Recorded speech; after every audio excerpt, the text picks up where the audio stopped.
Good evening, ladies and gentlemen. This is Kristen Mullins from Special Olympics, Maryland. I hope you all are doing well.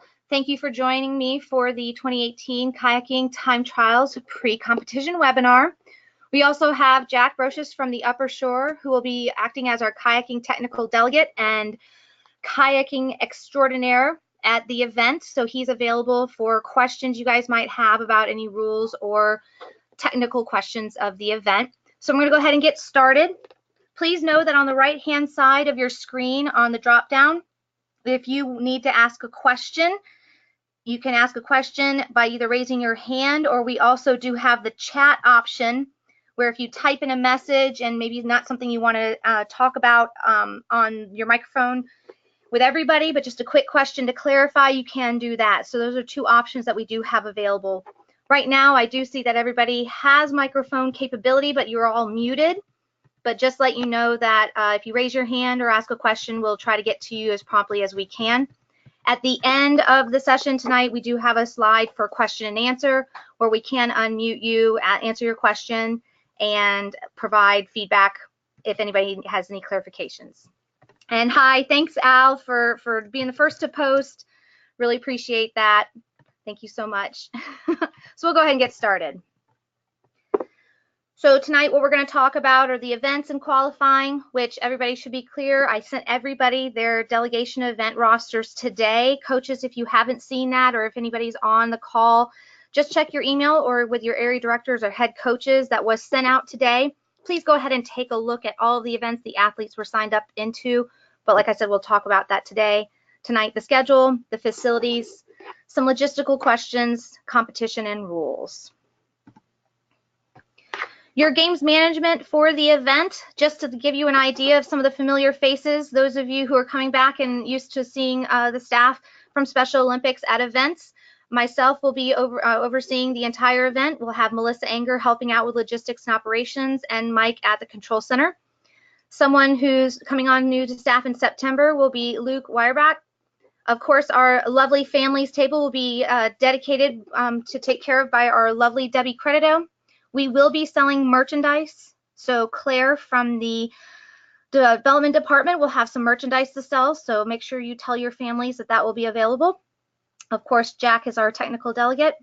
On the starting line, we will have the wonderful Mike Myers from Baltimore City, getting your athletes geared up and ready to go.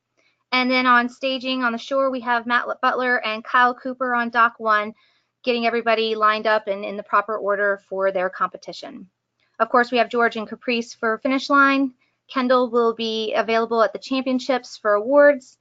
And then we have food with Anger and communications Kira. We are still looking for an announcer. So if anybody knows anybody who's interested in being a lovely announcer voice, not too scared to be on a microphone, we're more than happy to take people willing to step up and announce the heats and the different groups divisioning for competition.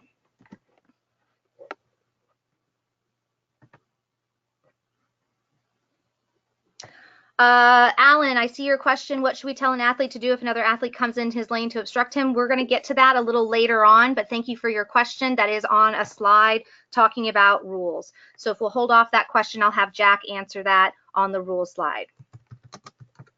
Thank you. Thank you, Alan.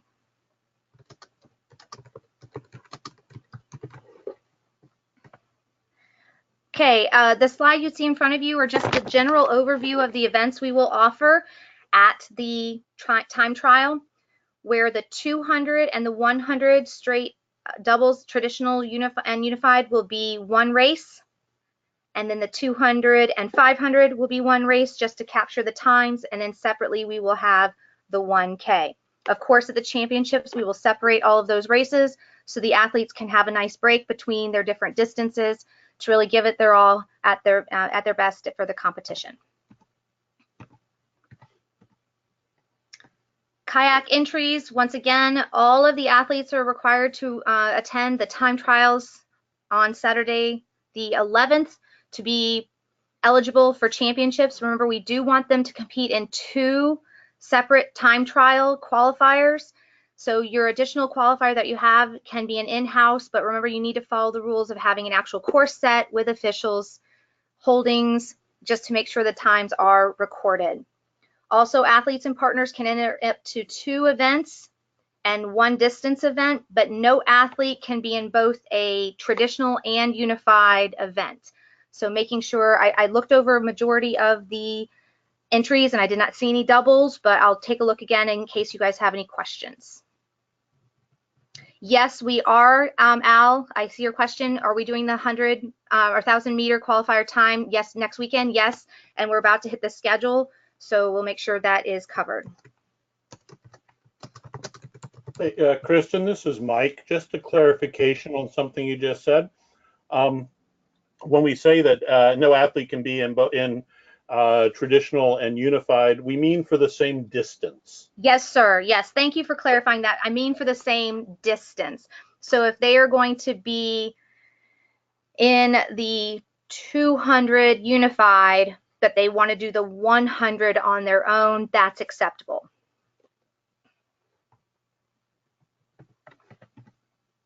So here's the schedule, tentative. Of course, you guys know our weather is our friend and foe for the past 3 years, but this is what we're looking at for next Saturday with a 7:30 start for kayak drop-offs, which the next slide will be the schedule.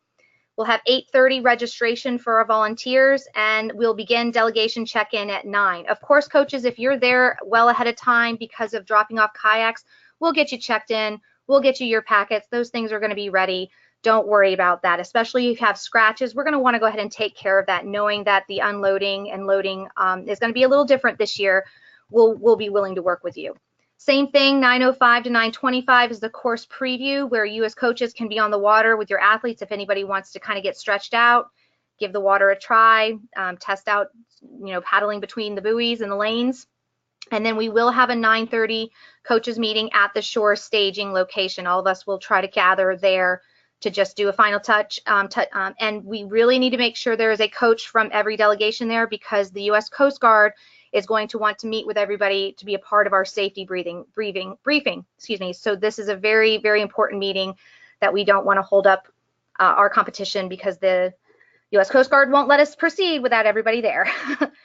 Then at 10 a.m. we will start our competition with the 500 meter races, which is 500 and 200. Then at 11:30 is the 200, 100.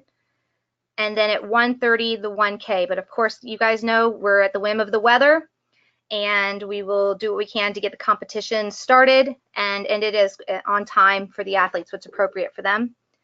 11 a.m. will be lunch distribution, and then we will have a mandatory break to pull the kayakers and the timers off, just for a quick break between the competition.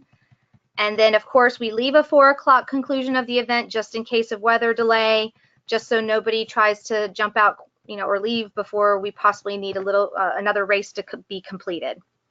Are there any questions about the schedule at all? I'm looking through, seeing if anybody's typing or raising their hand about the schedule. Once again, it has been 3 years since we've been able to have a time trial, whether it's just the time trial. The last 3 years, we've had to have time trials in the morning and championships in the afternoon. So let's all hope that this is a true schedule for us next Saturday. Kristen, this is just one note for folks. Once we get into the competition, generally speaking, we're going to go from one event to the next. Yes. So if it is possible, we may be getting ahead of schedule. Yes. So we'll try to make as many announcements as possible. But the 200, 100 time trials could certainly start earlier than 11:30. Yes. And similarly, the 1K time trials could certainly start earlier than 1:30. So just make sure your folks are prepared for that, and they're not arriving late on the assumption that they're going to be there, that everything is going to start precisely on time. Yes, excellent point. So please, guys, as you're telling your groups to be there, let's make sure everybody's pretty much there ready at 10 a.m. for all races. Jim, can the athletes' delegations leave as they complete their races? My only question for you is making sure you have people to help you with picking up, because I know that's going to be our biggest concern, is if everybody's delegations and volunteers leave and we're all trying to get out of there at the same time, but we can only do one trailer at a time loading up the kayaks. it's going to be a long afternoon. So I would just talk with your delegations and what you feel most comfortable, as long as all races and there aren't any protests and any races. I'm going to leave that up to you guys, especially making sure you have enough hands for packing up your trailers. Okay, as of right now, this is the kayak drop-off schedule. I have St. Mary's Upper Shore, which is Jack's program, and Frederick County coming in on Friday, which Miss Melissa Anger and I are going to be there Friday doing pre-setup. Then Saturday morning, I have Montgomery at 8 o'clock, Hartford at 8:45, and Anne Arundel at 9 a.m. Due to their drive home, St. Mary's has requested to be pick up their kayaks first, and of course we'll kind of just get that scheduled as the event closes down in the afternoon. But hopefully I'll hear from Carroll County and talk with Dennis from Pennsylvania just to make sure we have people scheduled in where we're not on top of each other and people are waiting an extremely long time. And of course, hopefully we'll have hands by 8 o'clock to help unload. Also, there will be transportation from the auxiliary building. I do have it on a map. I'll show you guys back to the Washington College Boathouse, so you guys don't have to walk. So we're going to have transportation via golf cart for you guys just to get you back with your athletes a little quicker. It might not be every single time, especially if you forget something in the middle of the day down at your truck. You might have to hoof it, but we'll do the best we can and accommodate whatever you guys need, knowing that we're asking you guys to park off-site slightly down the road. And many of you will remember where this was last year. It's just the next building down from the boathouse, but it is not as convenient as the grassy knoll was last year. Okay, so here is the image as best I can from Google Maps, looking down this whole pretty area with the nice caution symbol is not available to us this year. We will only have that straightaway to drop off your kayaks and then back down Cross Street all the way down to the left at that annex building. That is where, and that is the only spot we will have available for trailer parking. So we'll be transporting you guys back and forth on the golf carts on Cross Street.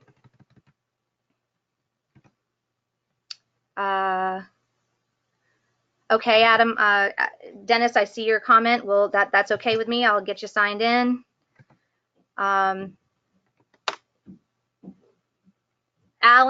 about the construction. Everybody, Alan has asked a question. Will we be able to walk around the construction site to take our athletes over to get a close look at the lanes? Remember, from 9 o'clock to 9:30 the water is open and available for you guys to get out on the water to see the course.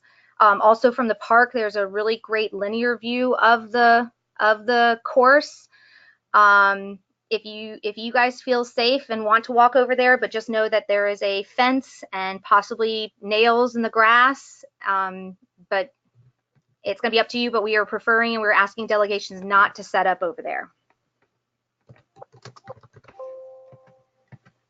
Okay.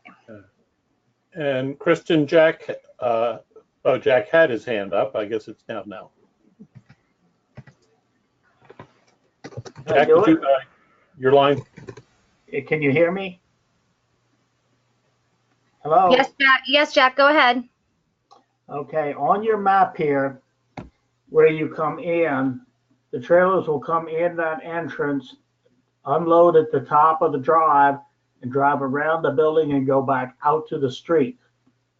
The contractor has set up a plan for that. There will be a loop around the building so that the trailers can pull in, drop off the kayaks right there by the boathouse. We take them down on the grass, and the trailers pull on around the boathouse and go back out and then come down to the armory where you say trailer parking.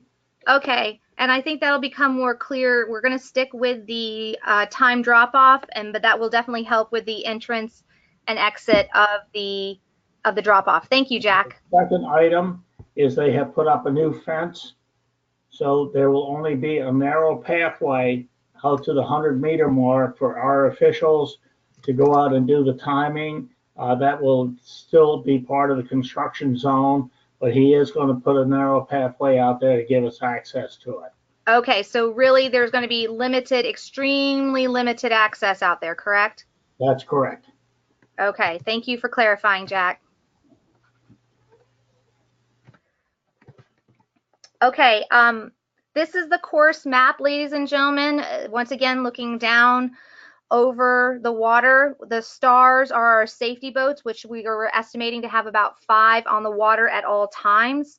Yellow lines, of course, the course lines. We are only having 3 lanes this year.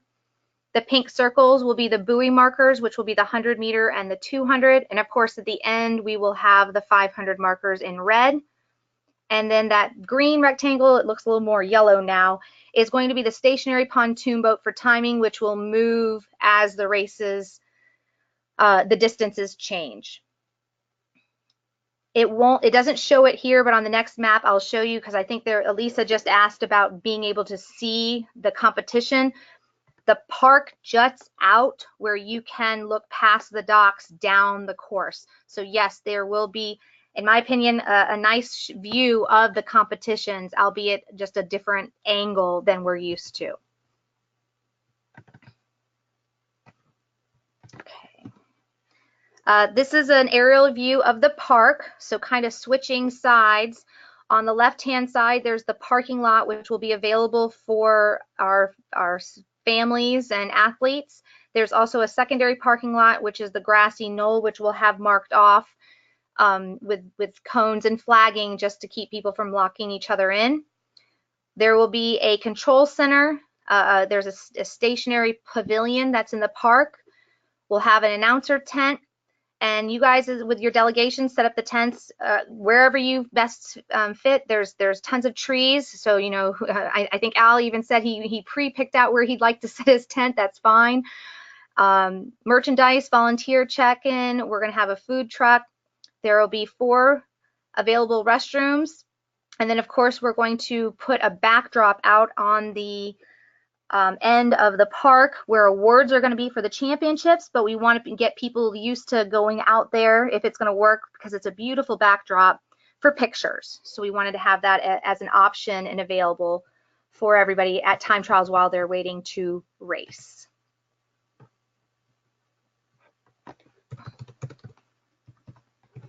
Okay. So a little bit of logistics. If you want one person to check in at the pavilion, it can be the head coach, but of course if the head coach is working on the trailers and the kayak unloading, it can be your head of delegation. I'll just ask for that name next week so we know who's going to be checking in and giving scratch information to Mike. Make sure your kayaks are labeled with the names of the kayakers who will use it. Duct tape and Sharpies, of course, will be available over in the staging area. We'll provide that for you, but if you could try to pre-label your kayaks, that would be wonderful. Course inspection is available, once again, from 9:05 to 9:30, but you must accompany your kayakers on the water. They must have their PFDs on, and we want to make sure that you guys know that our volunteers are going to be in training and they're going to be getting their station set up. So this is really where you're going to need to get the athletes in and off the water on your own. But we're giving you guys an opportunity to get out on the docks and just get a closer glimpse of where the athletes are going to be competing. We will once again have that coaches meeting at 9:30 at the shore staging. We will be meeting with the U.S. Coast Guard, so please, coaches, as best you can, have a representative from your coaching staff, from your delegation there, just so the U.S. Coast Guard knows that everybody has been informed and we can distribute the information, disseminate the information they tell us appropriately. Parking, we'll have parking at Wilmer Park in the grassy field. Please park all vehicles behind the designated signs and cones and try not to block anybody in if you can. And of course, the trailers will be at the auxiliary building down the road. Please share the spaces. Once again, I think this is going to be an interesting opportunity for us since we've never been in the park before. This is going to be a great way for us to, you know, kind of see what's going to work best for time trials and the championships the following week. So it might be a little bit of moving around and people trying to pivot for the best vantage point for the competition. So please share.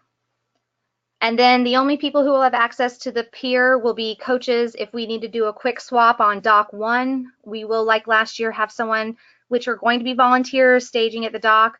So please, guys, if you can, try to keep parents and people from trying to head out to the dock, because these volunteers are coming out to help and give their time, and and they were told to do a certain job, and so just try to help and be respectful of when we say don't go out on the dock, to not push dock access. Medical will be located in the park near the control center, and we will have it staged in the pavilion with a medical bag. So if you have a question, just look for someone, and we are going to be wearing red shirts. If you need a medic, just let them know. We will have radio access to get medic available if you need it. Lunches will be provided for those all registered through the delegations on GMS. So I've sent every area director and head coach the lunch request. If you did not get that, send me a quick email tonight and I'll resend it to you, but deadline is Monday. We have 3 options: turkey sandwich, veggie, or gluten-free. And then we will have those boxed up as one big box. We won't do tickets for each individual person. You'll just come up and pick up the number for your registered delegates, and we'll hand you the box. We will have a food truck there for families who wish to purchase food. But once again, those of you who've been to Wilmer Park, you've been to that area, Chestertown, there's not a lot of close options. If people want to leave and come back, it's not terrible, but you can always bring your own food, bring your own coolers. But we will provide a food truck that has a really nice menu, which I will attach again tonight or tomorrow with the slide deck and the this recording, and they will have beverages there available for everybody. Lisa, great question. Where will the extra cars park after Wilmer parking lot is full? It is going to fill up quickly because there's only about 50 slots. That's why we have a grassy knoll. As soon as you come around the corner on South Cross Street, you're going to pass the grassy knoll first. We're going to have it flagged off with carnival flags and cones. And once the Wilmer parking lot is full, we will have volunteers out there directing people to the overflow parking lot, making sure they understand that the other parking lot is full. Yes, we understand people with handicap might not be able to walk a long distance, but the Wilmer parking lot is not shaped well or has a turnaround and drop off for handicap accessibility. So please just make sure your delegates know that, and we'll just make sure this is a new process for everybody, that the volunteers we're asking to help us are going to be there to direct traffic and do the best they can, that we can't all of a sudden let 5 cars in who are trying to drop people off, because then those 5 cars aren't going to be able to get back out of that parking lot. So once the parking lot's full, we won't be able to let cars in there. Hope that helps, Lisa. And once again, this is a new process, we'll see how it goes.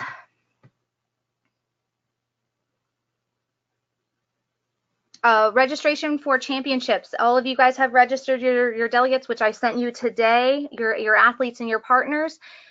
Results from time trials will be advanced automatically to the championships by headquarters, and then I will then provide a roster of registrants the following week just to make sure and confirm that all those people are participating and coming to the championships. I will send out a report with start times, and that will once again be the week of the championships. This is, of course, all in lieu of us being able to run the event because of the weather. Once again, perfect opportunity. Competition will continue in light moderate rain. If the rain or the weather makes it difficult, we will halt the competition or postpone it that day. But of course, if there is lightning in the area, which we will be directed by Washington College, following their weather reports, we will immediately stop, and our emergency plan is that all must go to their vehicles until notified if the competition is going to be canceled or postponed. As of right now, we're looking partly cloudy on Saturday 11th, but you know just as well as I do, this can change in a drop of a hat. But so far, we're gonna cross our fingers that we're looking pretty good. Also, we will be monitoring the weather, and we will be letting you know, just like we did last year, to area directors and head coaches via email or cell phone as the weather with a go no go date. Remember, the rain date for the time trials is Sunday the 12th.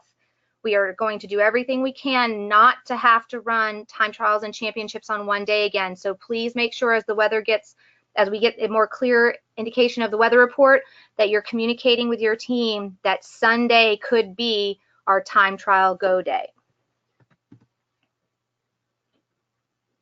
Here are those rules. I think we had Alan ask a question. If an athlete partner fully travels outside of their lane during any of the competitions without impeding another athlete, a 5-second penalty will be enforced. An athlete or partner must attempt to return to the proper lane and must complete the race in their assigned lanes to receive credit. If they're fully outside their lane at the finish, it will be considered a disqualification. If an athlete or partner crosses lane barrier and impedes another athlete, it will be grounds for disqualification through a protest procedure, and the athlete and partner that was impeded has the option of starting the race at a later time for a proper score. Once again, it's time trials, ladies and gentlemen, and we are trying to get a proper best time for them to be able to compete at the championships. The 1K race is slightly different. We are going to be doing the 1K in heats of 5 based off of their qualifying times only. So it is not gender or age. For time trials, it's not gender or age separated. It is just to get them on the water based on their times and back off. So we'll be going in heats of 5. And if whoever the lead kayak is will have the right of way out around the 500 and back. Disqualifications are on the previous slide. Yes, we will have those protest forms at the control center. Reruns of events will not typically be held, but of course, if we feel that there is necessity, we'll talk to the rules committee, the games committee, and Mike Myers and George to confirm that we need to do a rerun. Guys, once again, it's time trials. If there's something that we misunderstand or we missed, we'll do everything we can to get a proper time for those athletes. You will receive the schedule and divisions no later than Thursday of next week. Of course, I'll do my best to get it earlier, but of course, it all depends on you guys verifying and letting me know of scratches. But once I start running reports and heat sheets, sometimes it can get a little difficult to change all that stuff up, but I'll do whatever I can as long as you guys are communicating and sending me emails. We will be using 3 lanes this year instead of 4. Of course, the field will be open from 9 to 11, or excuse me, 9 to 9:30. And uniforms, please make sure competitors are wearing shirts and shorts. PFDs, helmets are optional, and they can wear water shoes and sunglasses and hats if necessary.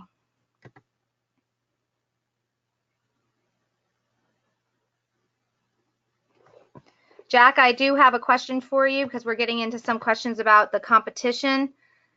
So I'm going to open you up, Jack, and I'm going to ask you a question. So Jack, on that previous slide, it stated that for 1K, they must pass on the outside lane. They will go around the outside of the course, yes. Yes. No, what I mean, though, is her question is if someone is in the lead, they have the right of way, the other person must go around them on the right. That's correct. Okay. Did you have something else that you wanted to add, Jack? Yeah, I just wanted to mention we have the I don't know whether you're going to put out the picture of the course that I set for the time trials we had. Basically, people can see what the buoy lineup will look like. You know, the big yellow buoys and the red buoy, that type of thing. Right. No, I wasn't able to use that picture, but yes, we'll have the big yellow and red buoys on the course. And once again, that's what behooves everybody to kind of take a look. Maybe tomorrow, along with my recording, I can send that picture out to everybody. Another thing on handicapped access, there is a means of actually bringing people that are in wheelchairs or cannot walk long distances. There is a way to bring them into the park all the way to the pavilion if we need, and I will show that to you when we set up the course. Okay. And then that will be something that if any of you coaches, you know of someone on your delegation that needs that, just get with Jack or myself, and we'll let you know how we can help those in need of wheelchair accessibility or mobility issues. But once again, all the parking lot and the and the grassy knoll has sidewalks. It's not like they're going to be walking in over hills or traversing rough ground. There are sidewalks for them to walk to the park. Someone is asking, will all 5 in a heat start at the same time, or still using a staggered start one at a time? All 5 in each heat will start at the same time. It'll be a mass start, so to speak. So those 5 that are in that same time frame will start at the same time. Kristen, this is Mike. They're talking about whoever asked that question is talking about the 1K. That will definitely be a staggered start or an interval start, one at a time. The 100, 200 time trial and the 200, 400 time trial will be mass starts as we would normally. But the 1K trial is definitely an interval, one person at a time. The grouping by 5 is really just to help the stagers and help you guys organize your people. Thank you. Okay, I think we talked about that. Once again, safety on the course, we will definitely have safety boats, but we also want to make sure that athletes and partners must remain in the kayaks. Legs must be in the kayaks at all times, please. Al had asked a question early on, which is probably scrolled past your window, about just to confirm what the color will be for the 100 meter, the 200 meter, and the other buoys for the time trials. I think you said that earlier, but if you could just repeat it to be sure. Right. That's what Jack was talking about. He's already set up one lane. I don't want to confirm that, and I'll resend a picture, but it is going to be either yellow or red, and that will be sent tomorrow. I have the picture. I apologize, I just didn't pop it in the slide. Also, at the end of this, I'll have Jack come back on and let him explain the colors. But I didn't mean to skip over it. I just knew that Jack would. I thought he explained that, and I thought my response of saying I'll put the picture on the email was clear, but that's okay. So I'm going to quickly look over some of the questions that weren't answered.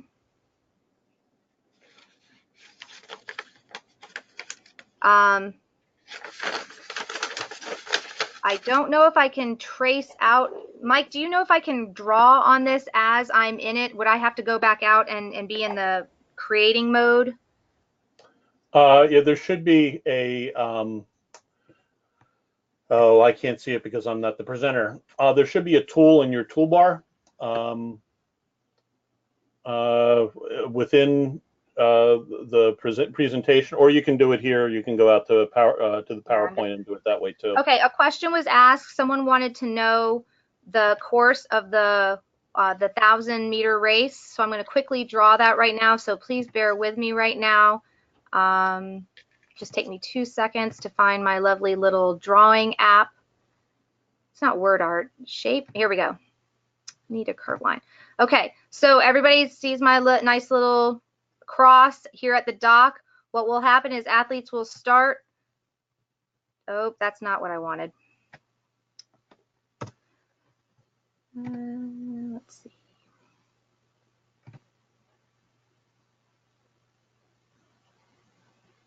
I'll just do this. Okay, so everybody will start at the dock. They will come straight out this way of the lines on the inside. Then turn completely around.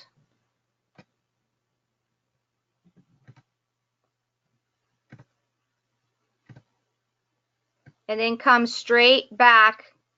And at this point of the dock where the timers are located, that is the 1K race. So the outside loop of the 500-meter distance down and back is the length of the 1K race. You're welcome. No, Jean, you just asked the question, can they pass on the inside? They're going to have to pass on the outside. Now, of course, if they cannot pass inside the lanes, that would be considered a disqualification. Is that correct, Jack? I'm unmuting you. Jack? If they going down the course, they can pass any side they want as long as they don't interfere with the paddler. However, when they get to the turn, the lead paddler has the right of way and Right. can take the chosen path, and the other paddler has to go around the outside. Right. The second item is down here at the white dots at the end of the 500-meter mark. When everybody goes through, when they race, they're going to see 4 red buoys. When we finish the 500 meters, we'll take out the 2 middle buoys and leave just the corner buoys for the 1,000-meter race. Gotcha. And we'll put 2 red buoys up here by the start dock for the finish line of the 1,000 meters.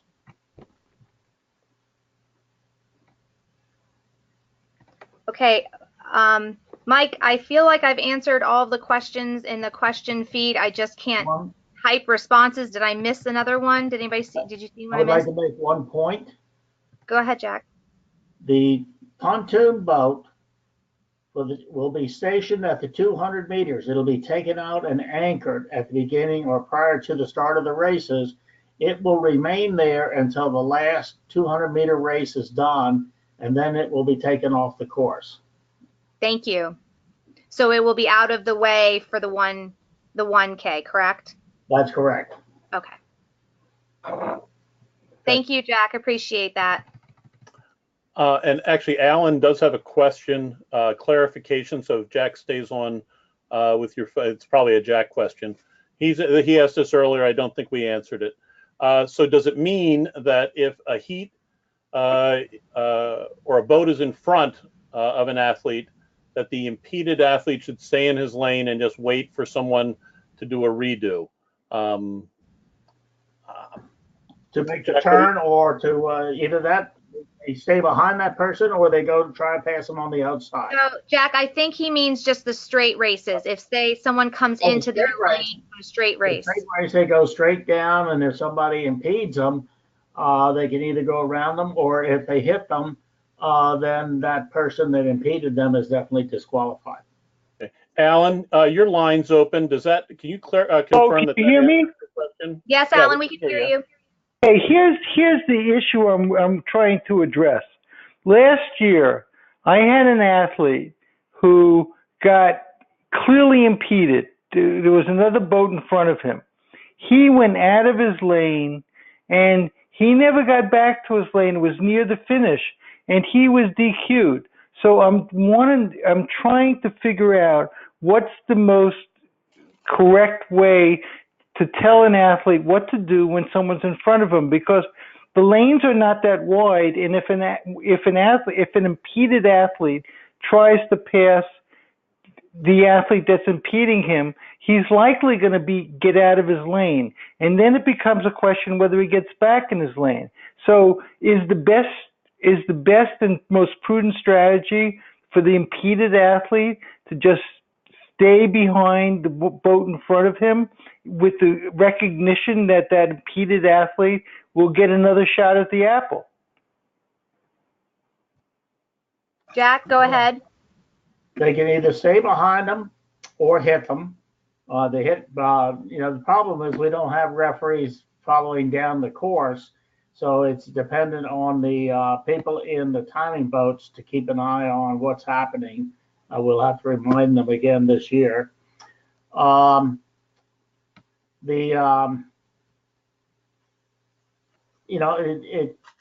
best not to hit them. It's best not to, if they have to go out of course in order to do it, then you can protest the disqualification if it affects if it means that they finish outside of their lane, as long as they don't impede another athlete.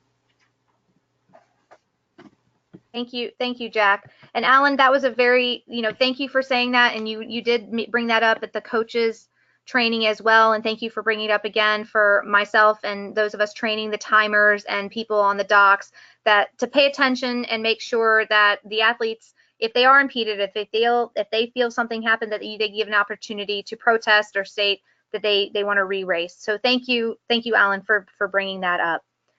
If anybody else has any other questions, if you want to raise your hand, or Mike, did you see any other question that we didn't answer on the feed?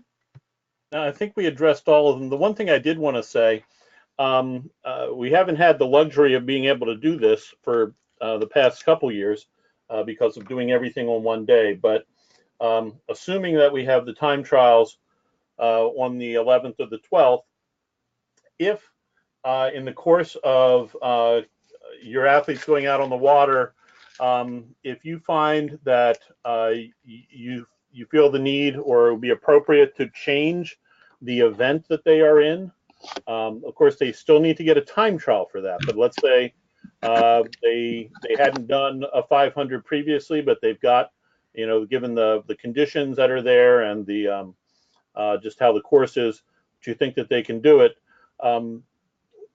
Come over. Well, first have them do the time trial. Mike Myers at the dock can work that out for you. But also come over to the control tent, and we can change that level in GMS right while we're sitting there. Again, it hasn't been something we've been able to do in the past couple years because of doing everything in one day, and it was just no way to deal with that. But there may be the opportunity. That's not something where you can come back at the end of the day and say, hey, I wanted to, maybe my athlete should do a 500 and they didn't get the time trial. At that point, it's too late. But in the course of it, we can certainly look at adjusting it. Or similarly, if they do the 500 time trial, they had difficulty and you decide they shouldn't do the 1K, they should do the 200 instead. We're going to get that 200 time anyway when they do the 500, and you can change that event. So as long as we've got the score, you have the opportunity to make those adjustments. It's something we can do with skiing and snowshoeing with those time trials as well, and we're happy to do that here. Key is getting that time trial. Thank you, Mike. And thanks everybody for participating this evening. Once again, if you have any questions, please definitely email me or call me, and look for my email tomorrow. I will provide this webinar, the food truck menu, the maps, the picture Jack was talking about with the red and yellow buoys of the course, and any other information if you feel I've missed it. Oh, the food, if you guys haven't submitted your delegation roster for food, I'd greatly appreciate you guys please sending that along by Monday. Okay, Al Jank has his hand up. Al, your line's open. I'm sorry I didn't catch you earlier. Okay, I'm sorry, I didn't realize I had my hand up because I was using the chat feature most of the time. No, I don't have any other questions, but thank you. Okay, well, it's always a pleasure to hear your voice. So yes, yeah. Thank you, and thank you for asking your questions, and I appreciate it. And I hope I was able to answer everybody's questions. But of course, if anything does arise, I will add it to the email. And you'll probably be getting an email from me a day next week, just checking the weather and getting ready for this event. Thank you guys so much for your support, and I really look forward to seeing you and your athletes out on the course next week. And I'll see you on emails.